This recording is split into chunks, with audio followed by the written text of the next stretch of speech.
휴관날 돈 달라 그래고 막 전화를 해보면 12번도 전화를 더 했는데 시끄러울 정도로 아주 아침이면 영업 시작을 해야 되는데 맨날 아들이 전화가 와요. 가게로 전화 와서 엄마 바꿔달라. 핸드폰 안 받으면 또 가게로 전화 와서 엄마 바꿔달라. 얘기를 결국에는 돈 때문이었던 건데 그게 그 소통의 부재는 곧 돈이 떨어지는 거니까. 엄마 입장에서는 사람 만들려고 그랬겠지.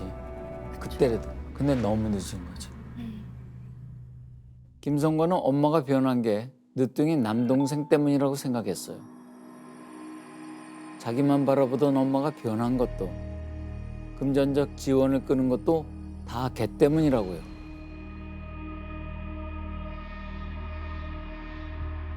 막내 동생이 재혼 후에 태어났다고 했잖아요. 김성관과는 20살 차이예요. 그런 동생을 김성관은 유난히 차갑게 대했답니다. 왠 줄 아세요?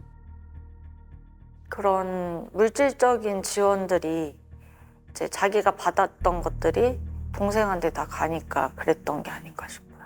나중에 엄마 아빠 돌아가시면 그거 재산 다 동생한테 간다, 우리한테 올 줄 아냐. 이런 얘기를 항상 했었어요.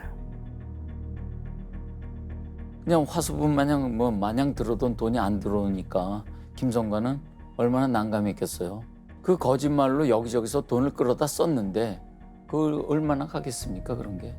그래서 한계 사항이 오고 사기죄로 고소당할 위기에 처하게 됩니다. 다급해진 김성관이 엄마에게 달려갔어요. 그래도 엄마는 전화를 받지 않습니다. 보니까 그 친구들하고 저녁 때 와가지고 맨발로 왔어. 도박하다가 무슨 돈 잃은 것 같이 자기 엄마한테 전화 좀 해야 된다고 이 8번인가 했는데 저는 안 받아.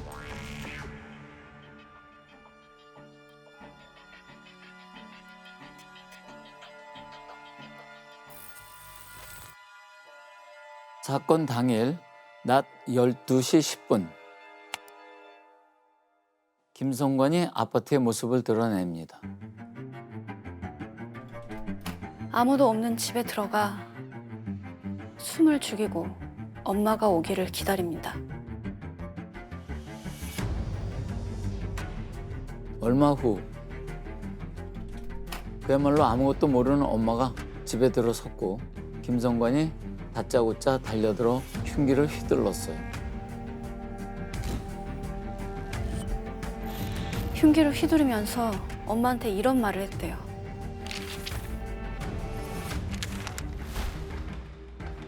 그러길래 도와달라고 했을 때 도와줬으면 좋았잖아.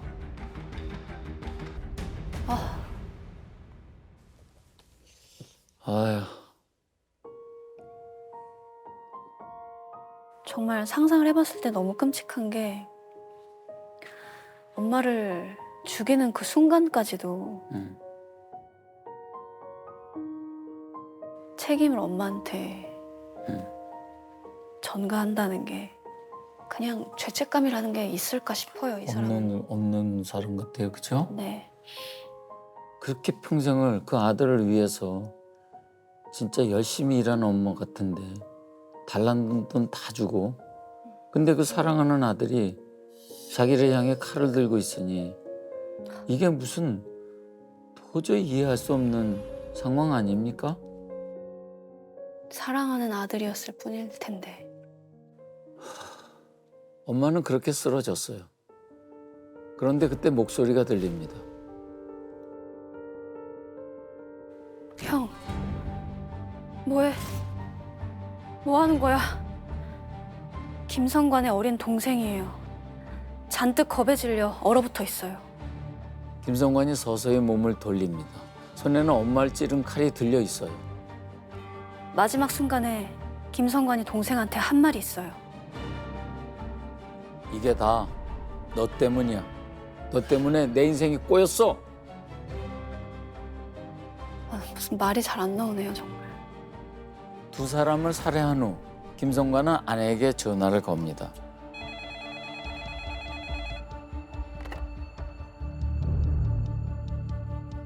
두 마리 잡았다. 한 마리만 더 잡으면 돼. 한 마리는 희라 씨 아버지죠. 아버지는 왜 죽인 걸까요? 신고할까 봐서요. 뉴질랜드로 도망갈 시간을 벌어야 하잖아요. 그런데 기다려도 아버지가 안 와요. 김성관이 전화를 걸었어요. 아버지, 저 성관이에요. 그동안 제가 속 많이 썩여드렸죠? 죄송해요. 앞으로 잘 할게요. 제가 리조트 잡아놨어요. 가서 말씀 나누시죠. 이 전화 받고 아버지는 무슨 생각을 했겠어요? 아, 우리 아들이 이제 정신 차렸구나. 철 들었구나. 만나기 직전에 이제 김성관이 그 블랙박스 전원을 뽑습니다. 아주 차량에 태우는 모습이 되면 안 되니 차량 되면 안 되니까 그래서 전원을 뽑았던 거고. 아버지는 아무 의심을 안 하고 아들의 차에 오릅니다. 그리고 잠이 들었어요. 그 순간을 김성관은 놓치지 않았어요. 숨겨둔 흉기를 꺼내 들었습니다.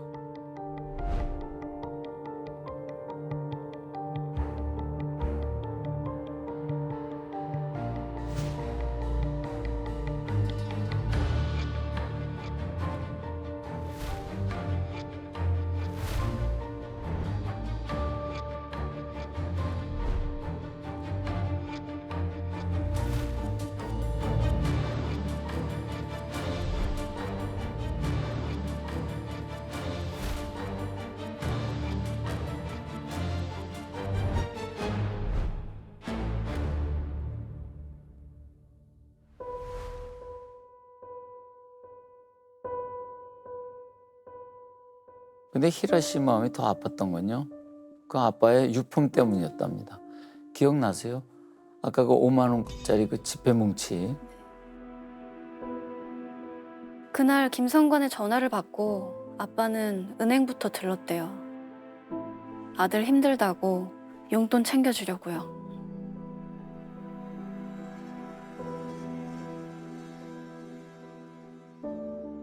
친엄마, 어린 동생, 이제 의붓 아버지까지 세 사람을 살해하고 김성관은 뭘 했는지 아세요? 뭘 했을까요? 김 씨는 지난달 21일 어머니와 이부 동생, 계부 등 3명을 차례로 살해하고 어머니 계좌에서 1억 2천여만 원을 빼낸 뒤 출국 전 인천공항 면세점에서 400여만 원어치 명품을 쇼핑하고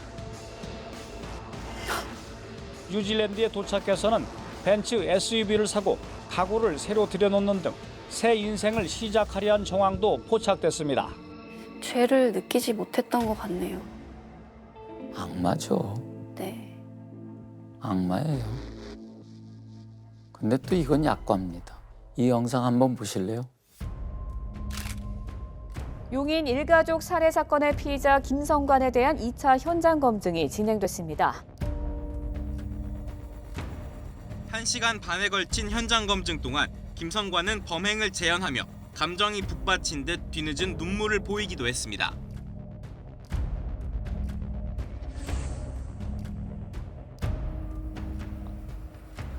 저게 진심일까요? 진심인 건지를 모르겠어요. 그런데요, 그 김성관의 진짜 얼굴을 본 사람이 있어요.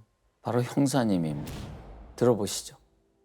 그러니까 이제 카메라가 이제 본인을 촬영하는 걸 알고 있다 보니까 의식을 해가지고 밖에서 현장 이제 재현할 때는 상당히 이렇게 죄책감에 든 것처럼 머리 숙이고 막 되게 고통스러운 식으로 재현을 했는데 그러다가 차를 딱 타면은 이제 언제 났나듯이 쫙 이렇게 뒤로 몸 기대면서 아무렇지 않다는 듯한 표정으로 다시 싹 이렇게 벗기고 와, 그런 모습 보면서 와, 이 진짜 대단한 애구나 얘는.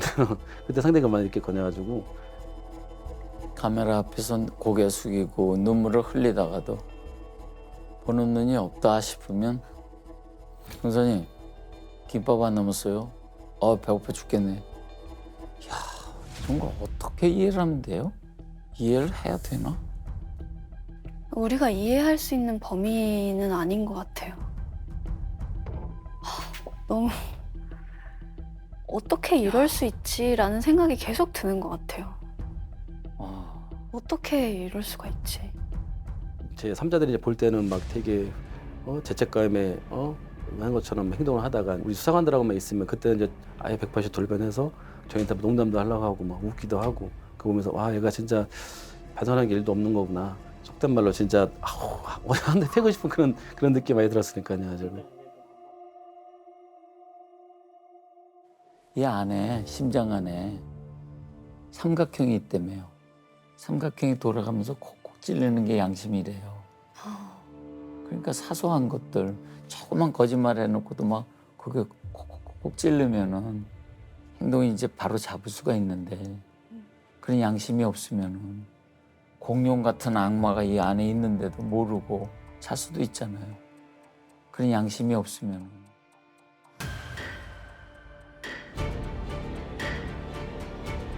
재판 끝에 김성관은 무기징역, 아내는 살인 방조죄로 징역 8년형을 받았습니다.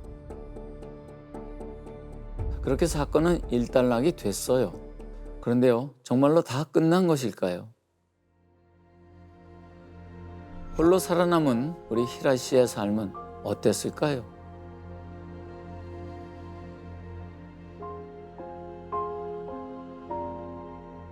어느덧 아버지의 첫 기일이에요. 아빠 기일 되는 날 그 절에 가서 제사를 지냈는데 가족들이 다 숨죽여 울고 있더래요. 저희 할머니 포함해서 뭐 언니도 뭐 저도 다 울고 있었고 그 모습을 보고 있는데 현타가 왔어요. 딱 거기서 그냥 현실을 받아들이게 되더라고요. 만약 이 모습을 그놈이 보고 있다면 어떤 표정을 지을까? 혹시 웃고 있는 건 아닐까?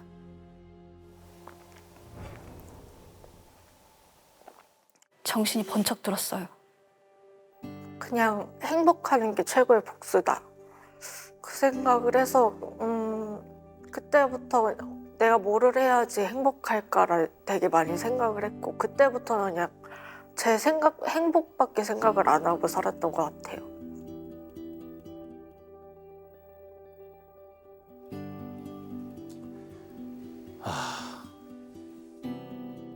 그 집에 내려졌던 악마의 저주가 풀리는 것 같아요.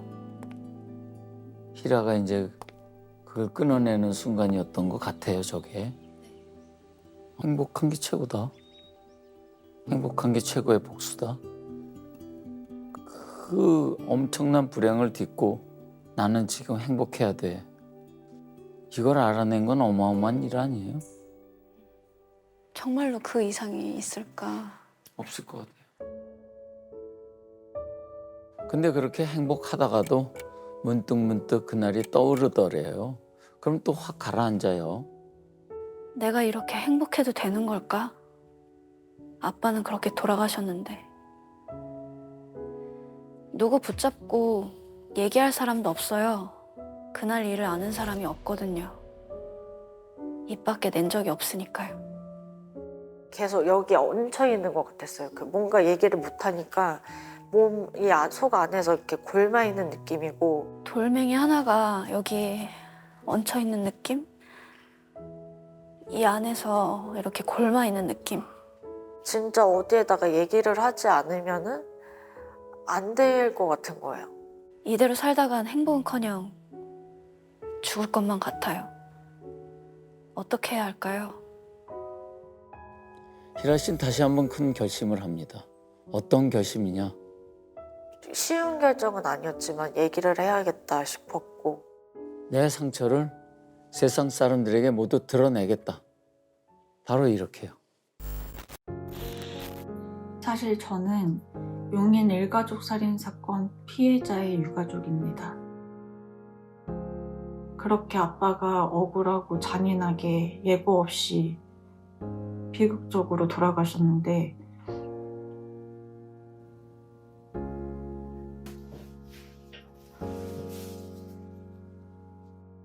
그 당시에는 진짜 악에 바쳤었고요. 나쁜 마음을 많이 먹었습니다. 정말 누구 한 명 걸려만 말아 다 죽여버릴 거야. 좀 이런 생각으로 살았었어요. 굳이 이런 예민한 얘기를 왜 하나 싶으신 분들도 계시겠지만 지난 6년 동안 저 혼자 이 아픔을 어디에 얘기도 못하고 갖고 있으면서 안에서 굶어서 터지기 직전이더라고요. 힘들 때 옆에서 응원을 해주시고 위로를 해주신다면 우울증이라는 긴 터널에서 조금이라도 빨리 빠져나올 수 있지 않을까 싶습니다. I know I'm growing, maybe I'm